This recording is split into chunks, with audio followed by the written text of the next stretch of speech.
Donc, bonsoir et bienvenue à l'Église baptiste centrale de la Rive-Sud, où, encore une fois, on va étudier, on va continuer à regarder, continuer à avancer dans notre projet, de voir c'est quoi les différences entre la théorie de l'évolution et la création de Dieu, la réalité de la création de Dieu. Donc, la théorie de l'évolution, bien sûr, qui a fait des ravages dans l'éducation des gens, qui a amené le doute chez plusieurs personnes concernant la réalité d'un Dieu créateur. Donc, c'est un outil du diable pour emmener le doute chez les gens qui possiblement pourraient croire en Jésus-Christ. Donc, c'est un anti-évangile en ce qui me concerne. On connaît déjà cette diapositive-là. On va recommencer la suite de ce qu'on va voir sur la dernière diapo de la dernière fois. Donc, la réalité de la création de Dieu versus la théorie de l'évolution. Les dinosaures et les hommes, on est rendu à la troisième partie.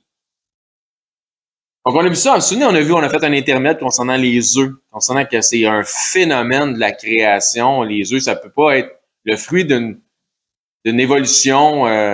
Donc, c'est un phénomène de la création spontanée. Il peut pas avoir les maths ne fonctionnent pas lorsqu'on fait les calculs concernant tout ce qui procède d'un œuf, dans l'intérieur de l'œuf, comment le poussin ou l'animal, peu importe de quel type, de quelle nature, quelle espèce il est, mais il peut sortir de l'œuf.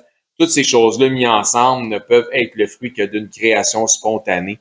Il n'y a pas d'essai à erreur à avoir, sinon on n'aurait rien qui sort d'un œuf aujourd'hui si tout avait été le produit d'une évolution graduelle sur des millions puis des millions d'années. Donc, bien qu'il soit difficile d'associer les œufs, on a vu aussi que il y a une réalité au niveau des œufs des dinosaures concernant le déluge global de Noé. Donc, c'est difficile d'associer les œufs de dinosaures à une espèce parente particulière. Les embryons fossilisés découverts à l'intérieur et à l'extérieur de l'œuf ont permis aux paléontologues d'y arriver. Le simple fait que les œufs et des embryons aient été préservés témoigne d'un enfouissement rapide dans de nombreux sédiments et fournit ainsi une preuve étonnante du déluge catastrophique de Noé. Donc, on est dans le catastrophisme.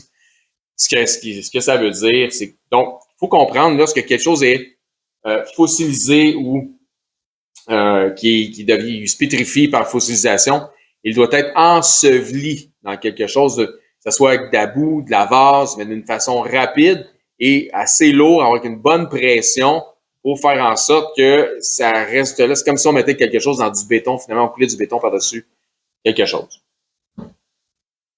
Donc, les animaux dans l'arche. Passons maintenant à ce topo. Calculant l'ensemble des animaux que nous avons sur cette terre, incluant pour ceux pour lesquels nous avons une certitude de leur extinction. Comment est-ce que Noé a pu faire pour entrer l'ensemble de toute cette faune dans l'arche? Ah, c'est multiple, là. Tu n'as jamais posé la question? Comment? Je ne sais pas. Premièrement, nous devons considérer que l'arche était un navire aussi long qu'un terrain et demi de football. Donc, on va considérer comment est-ce que c'est possible, puis on va arriver à des belles hypothèses. Cette longueur doit aussi être multipliée par 3, puisque l'arche était sur 3 étages. Dieu avait ordonné que l'arche se mesure en coudées. Donc, 300 coudées de long par 50 de large par 30 de haut. Donc, les animaux dans l'arche. Toujours Genèse, selon Genèse chapitre 6, verset 15, voici comment tu la feras. L'arche aura 300 coudées de longueur, 50 coudées de large et 30 coudées de hauteur, comme on vient de voir. Et on a vu la proportion par rapport à un terrain de football. Tu feras à l'arche une fenêtre que tu réduiras à 1 coudée en haut. Tu établiras une porte sur le côté de l'arche et tu construiras un étage inférieur, un second et un troisième. Donc, 3 paliers, 3 étages. Une coudée est une ancienne unité de mesure basée sur la longueur du coude jusqu'au bout du majeur. À l'époque moderne, une coudée est généralement considérée comme étant de 18 pouces, soit 46 cm. Donc, 1,5 pied. En utilisant cette conversion, l'arche mesurerait environ 450 de long par 75 de large par 45 pieds de haut, ou soit en mètres 135 de long par 23 de large par 14 mètres de haut. Donc, on voit les proportions ici par rapport à un sous-marin, un terrain de bord, une maison, une voiture et un avion. Ouais, exact. Donc, certains évolutionnistes et ou sceptiques aiment se moquer de cette réalité en disant « Nous estimons à près de 3 millions le nombre d'espèces d'animaux. Si Noé a dû en conserver au minimum 2 de chaque espèce, cela voudrait dire que chacun des animaux devait se partager un espace de 6,5 mm² chacun. » Hein, donc, moins d'1 cm² chacun. Ben, voyons si c'est vrai. La question est donc, selon les instructions divines, est-ce que Noé avait réellement besoin d'amener sur l'arche 3 millions d'animaux fois 2, donc minimum fois 2, hein, parce que c'était 7 pour les purs, 2 pour les impurs, donc un minimum de 6 millions d'animaux de différentes espèces. Est-ce que c'est le cas? Noé n'avait pas besoin d'emmener toutes les espèces animales.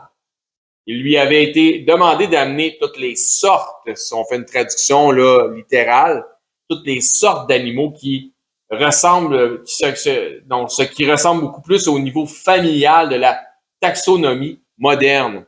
Donc, on parle des familles d'animaux. De plus, il n'avait pas besoin d'emmener les créatures marines, donc on oublie ça. Il n'avait possiblement pas besoin d'emmener non plus les insectes à bord. Les insectes survivent aux catastrophes. En retirant ces créatures du nombre total, on réduit considérablement le nombre réel d'animaux que Noé aurait dû amener à bord. Donc, on n'est plus rendu à 3 millions, là. Une étude récente à l'université de Leicester a démontré qu'une arche construite selon les dimensions données dans les Écritures aurait pu flotter avec un minimum de 70 000 animaux à son bord, toute grosseur. Considérant, excluant les dinosaures, que 8% des animaux pèsent plus de 10 kg, tandis que 78% des espèces pèsent moins d'1 kg, comme les petits écureuils. Rappelons-nous que la plupart des espèces de dinosaures n'étaient pas plus grandes, et même n'étaient pas très grandes, pardon, et même le plus grand d'entre eux était petit au départ. Ils ont tous commencé petits, hein. Donc, ils sont pas venus au monde sortant d'un œuf pesant 132 tonnes. Donc, Genèse 1, verset 21, Dieu créa les grands poissons et tous les animaux vivants qui se meuvent, et que les eaux produisirent en abondance selon leur espèce. Remarquez, selon leur espèce, c'est en rouge. Il créa aussi tout poisson ailé selon son espèce. Donc, quand je disais tantôt la sorte ou la famille, c'est à ça que ça se réfère. Dieu vit que cela était bon. Dieu dit que la terre produise des animaux vivants, encore une fois, selon leur espèce. Du bétail. Donc quelle espèce? Bétail, reptiles, animaux terrestres, selon leur espèce, donc selon la famille ou la catégorie. Et cela fut ainsi. Dieu fit les animaux de la terre selon leur espèce, le bétail selon son espèce, et tous les reptiles de la terre selon leur espèce. Dieu vit que cela était bon. Continuons. Cette expression qui identifie des groupes d'animaux, c'est-à-dire l'expression selon leur espèce ou selon son espèce, revient une dizaine de fois dans le récit de la création du livre de la Genèse. Voici ce que Dieu commanda à Noé. Genèse 6, verset 19. De tout ce qui vit, de toute chair, tu feras entrer dans l'arche 2 de chaque espèce. Pour les conserver en vie avec toi, il y aura un mâle et une femelle. Les chercheurs en créationnisme ont découvert que le terme espèce se situe souvent au niveau de la famille, comme je vous ai dit tantôt, de notre système de classification moderne. Par exemple, les zèbres, les chevaux et les ânes appartiennent tous à la famille des équidés et peuvent s'accoupler pour former des animaux hybrides, tels que les mules issus d'un cheval et d'un âne et les zonquets issus d'un zèbre et d'un âne. Donc si on résume, Noé avait juste besoin d'emmener au minimum un couple, mâle et femelle, d'équidés, donc des chevaux probablement, sur l'arche. Il n'y avait probablement pas besoin d'emmener chevaux, zèbres, ânes, Donc, c'est probablement après ça, c'est une dérivation, dérivée des espèces selon une mutation, ce qu'on appelle la microévolution là, qui s'est produite par la suite. On va revenir à ça justement dans nos études prochaines. Le Dieu de la création a placé dans les espèces originelles un potentiel de diversité considérable.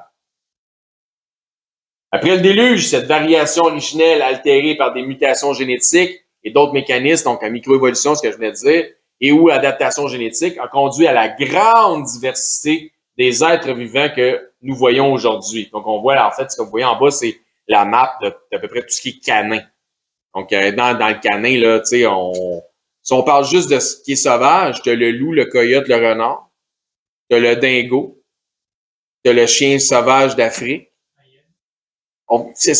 La mâchoire d'une hyène, les dents ont l'air canines, mais on ne sait pas trop, je pense que c'est une espèce à part. C'est bizarre comme animal, exactement. C'est un peu comme un ornithorynque. C'est quelle sorte d'espèce, on ne sait pas. Mais donc, il y a certaines espèces comme ça qui ont leur espèce niche. Donc, il y en a aussi qui sont extincts de ces animaux-là. Donc, tu as le loup d'Arctique, tu as le loup, tu as le Timberwolf, tu en as plusieurs là, dans le canin. Juste ça, on verra ça éventuellement. Dieu a créé chaque créature selon son espèce familiale. Dans leur ADN, Dieu a placé le potentiel de diversité considérable, y compris les possibilités de nouvelles espèces élargies. Mais chaque espèce appartient à son espèce d'origine, donc à sa famille d'origine. Les chats demeurent des chats et les chiens demeurent des chiens. Puis tu ne feras pas un chien avec un chat ou un chat avec un chien. OK? Ainsi donc, l'arche de Noé aurait pu contenir un minimum de 70 000 animaux, mais lorsqu'on ramène les différentes espèces élargies à leur espèce familiale, donc c'est inférieur à 600 espèces familiales, il semble que le nombre puisse être réduit à 5 000 animaux. Il aurait pu amener 70 000, mais il y en avait peut-être entre 5 000 et 70 000. OK? Donc, il faut juste y aller selon une perspective qui fait du sens. Pas 3 millions, là. Selon les espèces, donc selon les instructions qui sont dans les Écritures. Tous les sceptiques vont dire, voyons donc, tous les animaux de la terre ne rentraient pas sur l'arche. Non, mais 2 loups, un loup et une louve, oui. Et après ça, tout est dérivé de tout ce qui est canin vient peut-être de là. T'sais. Donc, de plus, il n'avait pas besoin d'amener les créatures marines. Donc, on avait déjà parlé de ça. Il n'avait possiblement pas besoin non plus d'amener les insectes. En retirant ces créatures du nombre total, on réduit considérablement le nombre d'animaux que Noé aurait dû amener à bord, si on avait déjà mentionné. And that's all, folks! Là, pour la suite, Dieu voulant, dans 2 semaines.